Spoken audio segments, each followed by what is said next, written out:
You're listening to the Heavy Duty Parts Report. I'm your host, Jamie Irvin, and this is the podcast where you will get expert advice about the heavy duty parts you buy and keep you informed about what's happening in the industry.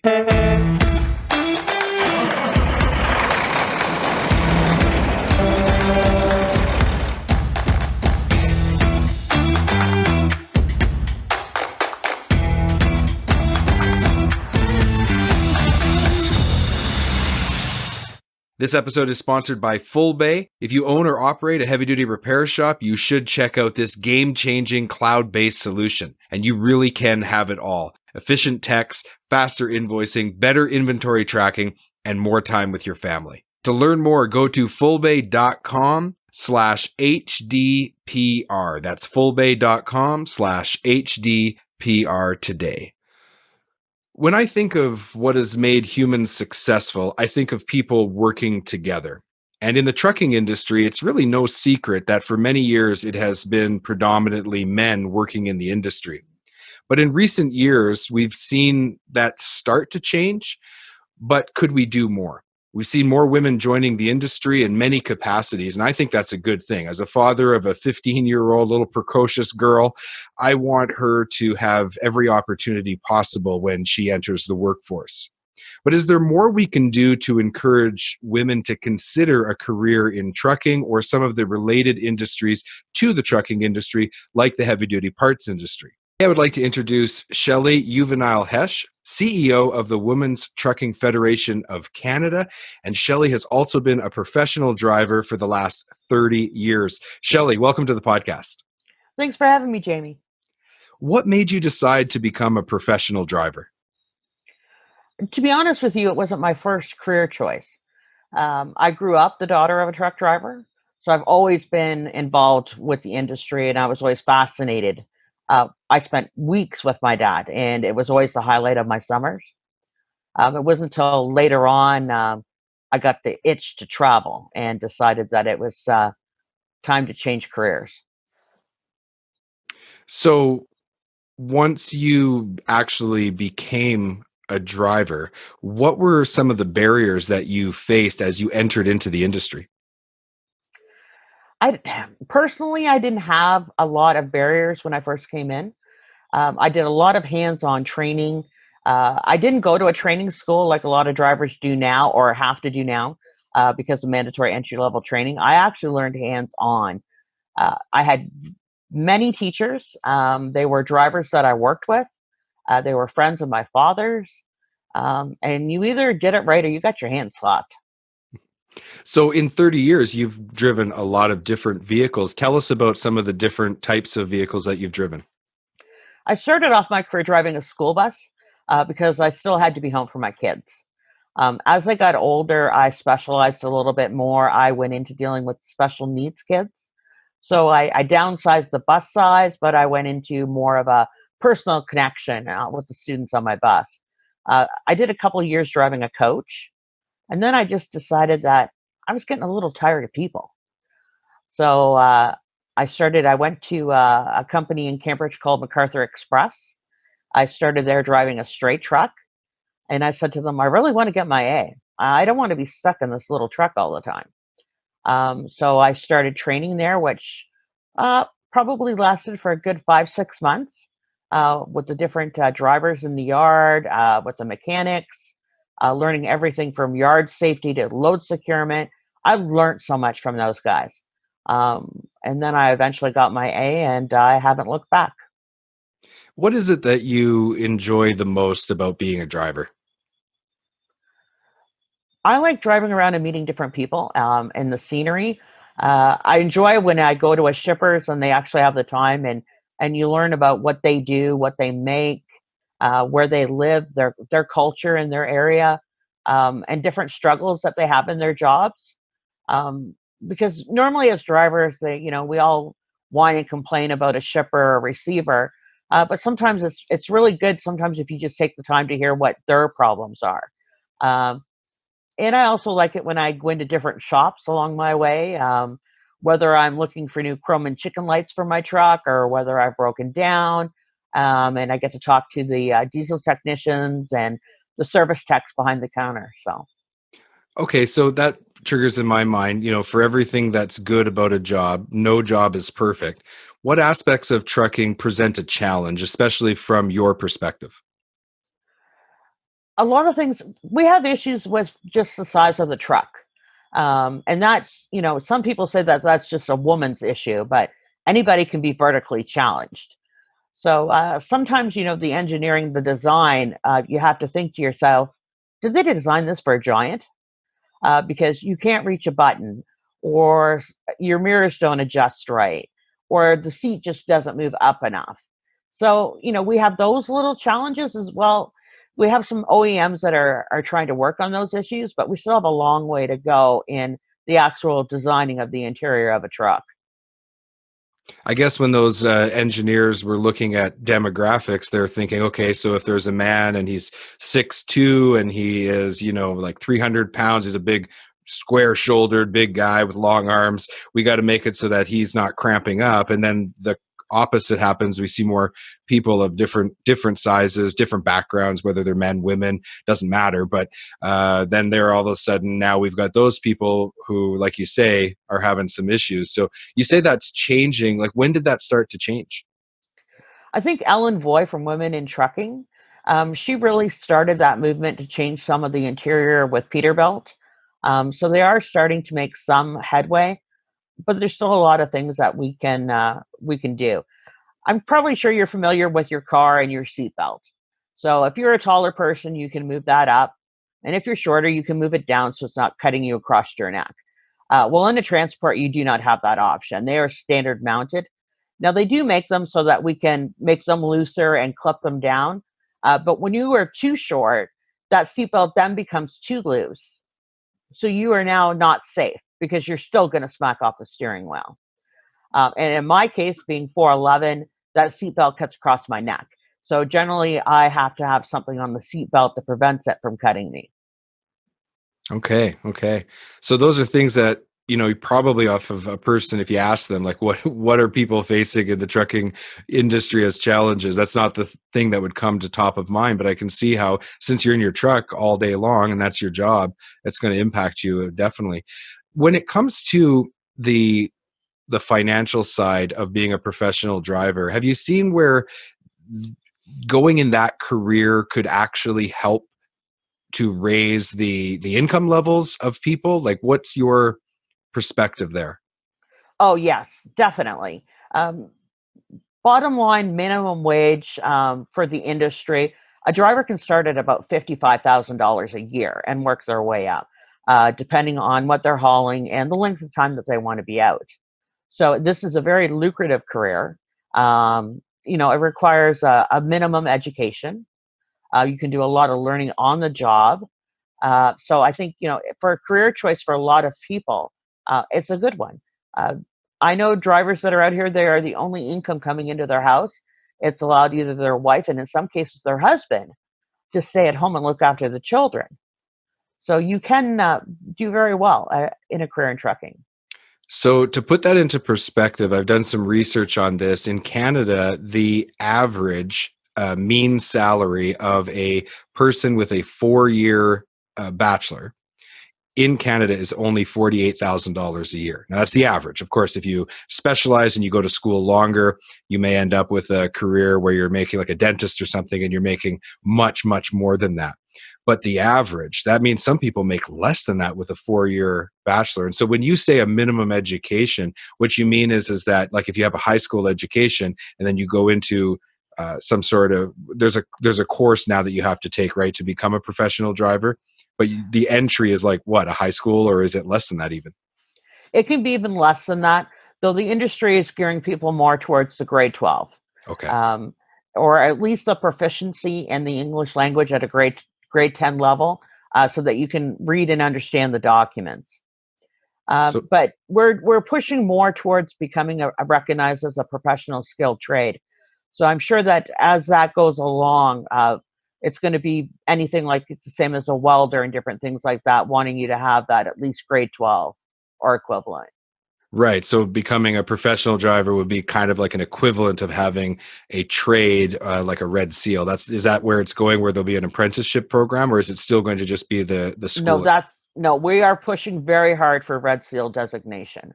Quite often, people refer to us as professional drivers when it comes to regulations or making a mistake out on the road.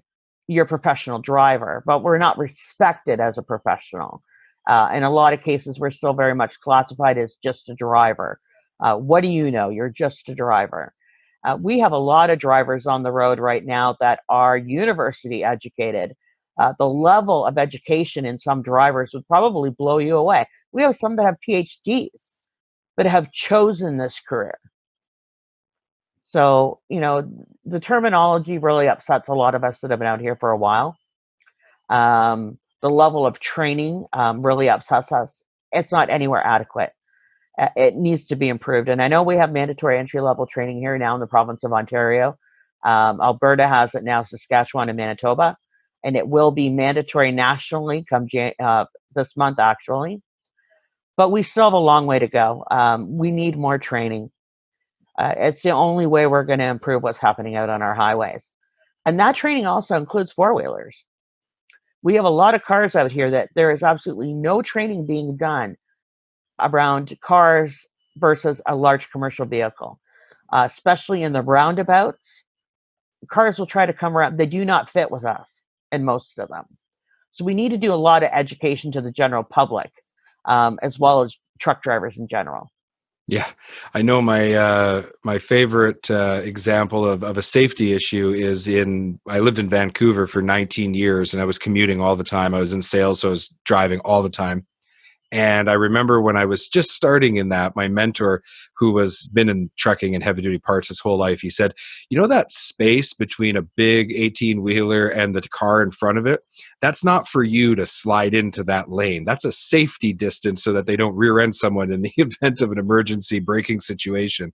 But I saw that happen over and over and over again to the poor truck drivers who then they have to back off. And you think to yourself, you're in this small little car and you're pulling in front of this big truck, and if there's an emergency, they're going to crush you. Why would you do that? But it's just a lack of really understanding, I think, of safety and of what is involved in stopping a rig of that size with that much weight. Yeah, that's a big concern. I mean, if you take any day down in Toronto, where you're 5 lanes of traffic, and that car in the far left lane just shoots across because they've gone, oh my God, there's my exit, and they don't think. They cut cars off and they cut in front of that truck. We take a lot longer to stop, and it seems the more and more we try to give more and more space, more cars just think it's permission to cut in front.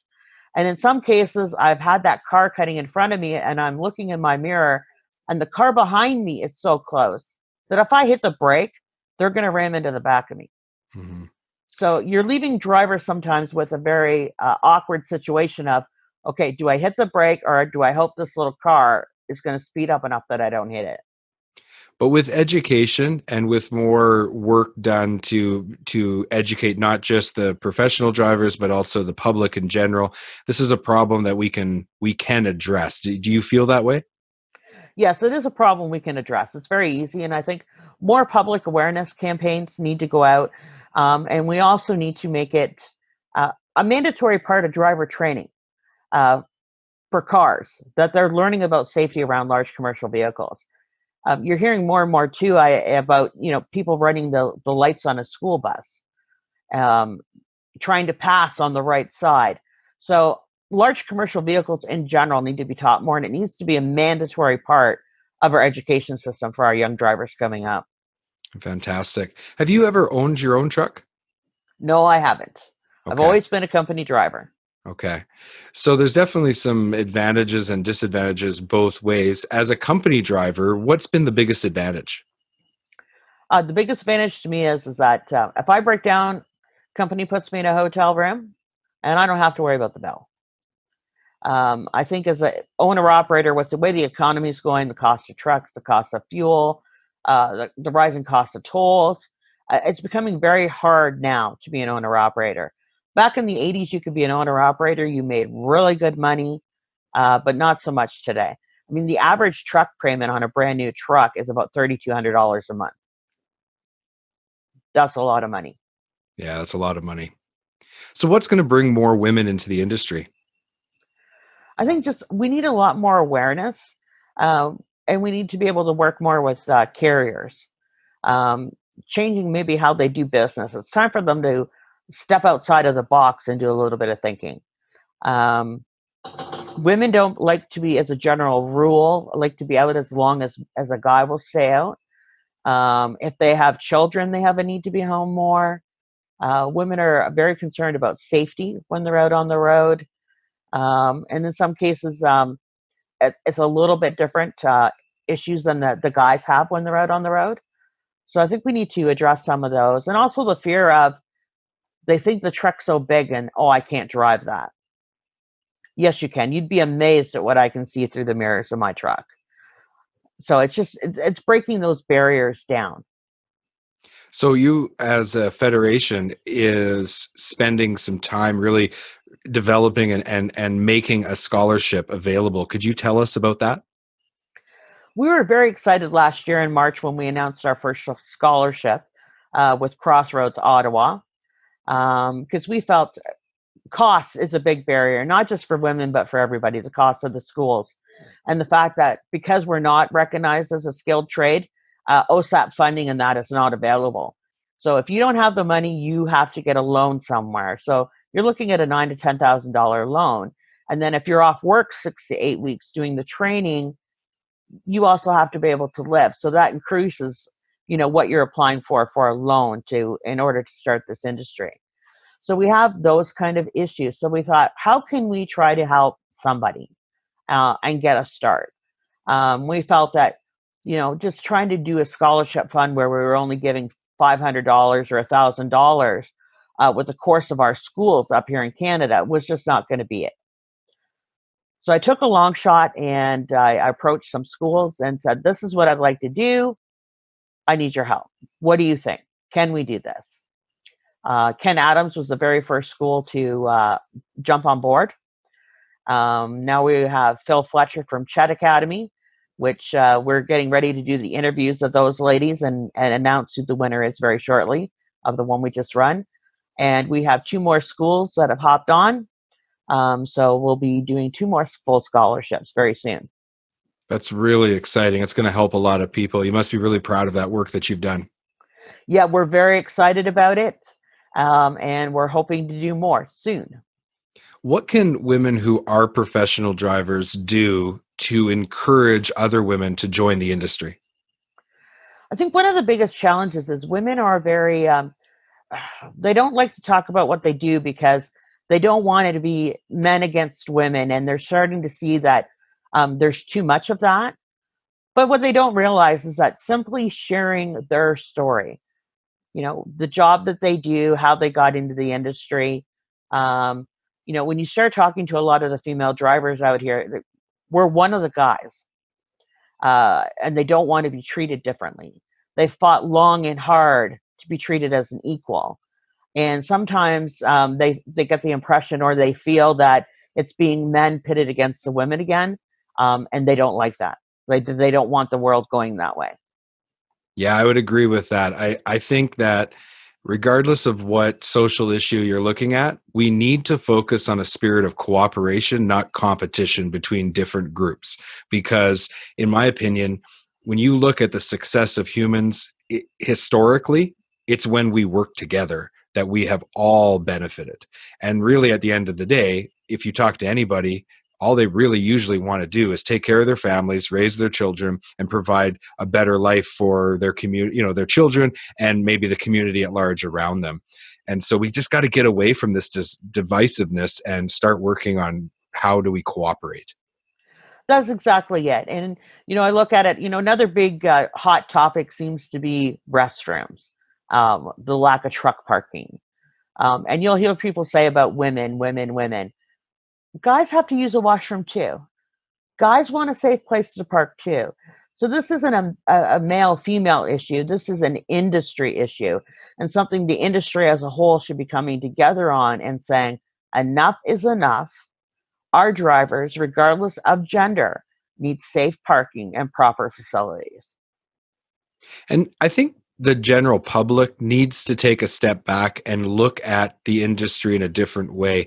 I don't think people truly get how integral the trucking industry is to every single aspect of our life. Nothing gets manufactured, nothing will arrive at your local store. None of the things you need to survive and to thrive happen without trucks. So we have to be supportive of this industry. That's exactly right. You're correct there. When you really think about it, the only thing that doesn't come on a truck is the air you breathe. I had a conversation with a lady at a recent event, and her loathing of truck drivers was beyond anything that I've experienced in a very long time. And I said to her, well, if that's the case, you need to take off everything that you have on your body because it all came by a truck. And when you go home, take all the furniture out of your house. In fact, you won't even have a house because all those, every board, every sheet of gyprock all comes by truck. And like I like to tell people, there's good and bad in every industry and every work environment. It doesn't matter what you look at. We have good and bad.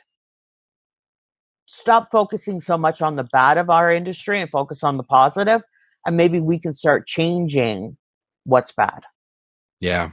Yeah, I agree 100%.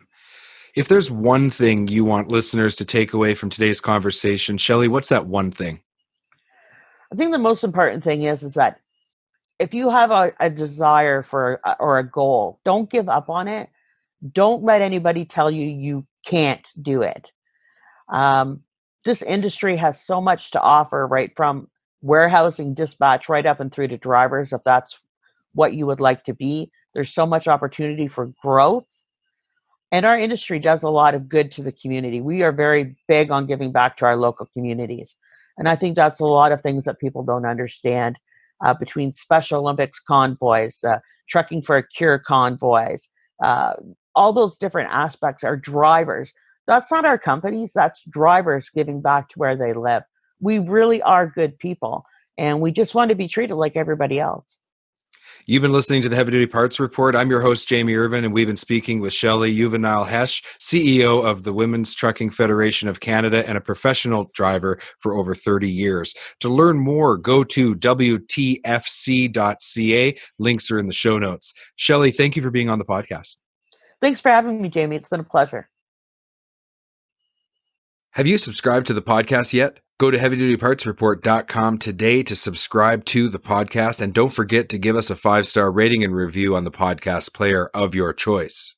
I'd like to remind everyone to focus on cost per mile over purchase price, and let's keep those trucks and trailers rolling.